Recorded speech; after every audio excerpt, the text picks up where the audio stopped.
ये की पूरी लिस्ट मांगी है कि कहां कहां जेडीए की प्रॉपर्टी पे लोगों का नाजायज कब्जा है। किस एक शख्स को इन अफसरों ने टारगेट क्यों किया?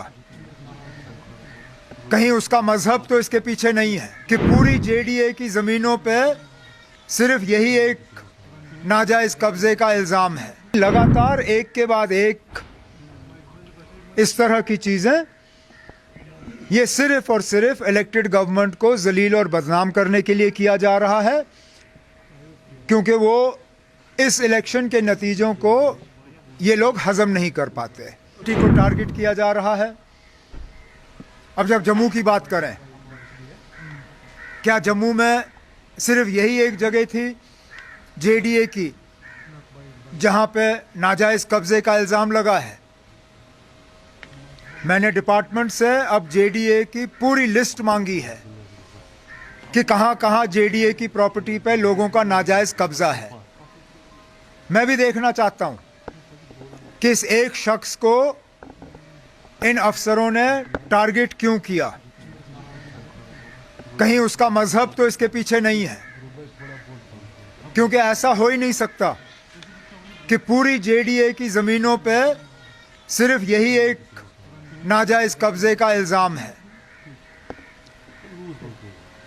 अब हमें कहा जाता है कि हमारे कामकाज में दखल नहीं होता, लेकिन ये तो सीधा सीधा दखल है। कोई मुझे दिखाए फाइल जहां पे मिनिस्टर को इन चीजों के बारे में बाखबर किया गया है, या कहीं पे हमसे मशवरा करके बुलडोजर जो है गैराज से निकला गया है। कोई इस बात के हक में नहीं है कि सरकारी जमीन का गैर कानूनी कब्जा हो,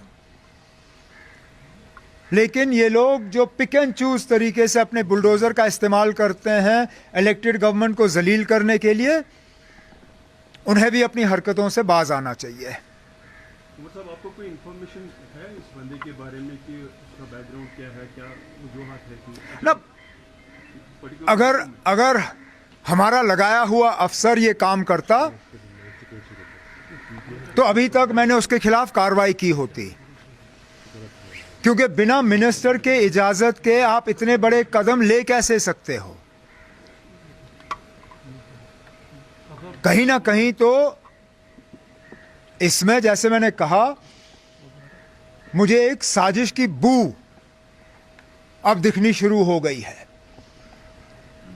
क्योंकि एक बार ये होता तो मैं कहता चले ना गलती से हुआ है, दो बार होता तो मैं कहता चलिए हो सकता है कि हुआ हो, लेकिन लगातार एक के बाद एक इस तरह की चीजें ये सिर्फ और सिर्फ इलेक्टेड गवर्नमेंट को जलील और बदनाम करने के लिए किया जा रहा है, क्योंकि वो इस इलेक्शन के नतीजों को ये लोग हजम नहीं कर पाते। अभी जम्मू में ये कंटिन्यू है कि फिर तो एप्रीहेंशंस हमारे यहाँ भी है, because day before yesterday one incident happened in कंगन आल्सो। वही मैं कह रहा हूं ना ये हमारे जानकारी में लाई गई कि ये करने जा रहे हैं, ना इलेक्टेड गवर्नमेंट से कहीं इसके बारे में मशवरा हुआ। मैं फिर इस बात को दोहराता हूं,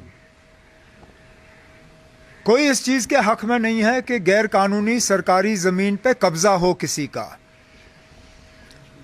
लेकिन कब्जे को ठीक करने का तरीका ये नहीं है कि आप पिक एंड चूज तरीके से करें। प्लीज़ मुझे ज़्यादा से ज़्यादा सपोर्ट करो एंड फॉलो कर लो। मैं इंशाल्लाह आगे ऐसे ही न्यूज़ लाऊंगा, तो प्लीज़ यार ज़्यादा से ज़्यादा सपोर्ट करो, लाइक करो और कमेंट करो, शेयर करो एंड सब्सक्राइब ज़रूर करना। और अगर आपको आगे भी न्यूज़ देखनी है तो इसको सब्सक्राइब करना। तो चलो अभी मिलते हैं दूसरे वीडियो में, तब तक बाय, अल्लाह हाफिज़। सब्सक्राइब ज़रूर करना, अगर नए आए हो तो प्लीज़ यार सब्सक्राइब करो, मुझे सपोर्ट करो, मुझे आगे बढ़ाओ, तो इंशाल्लाह मैं आगे लाऊंगा ऐसे ही, तो सपोर्ट करना, ठीक है? चलो बाय।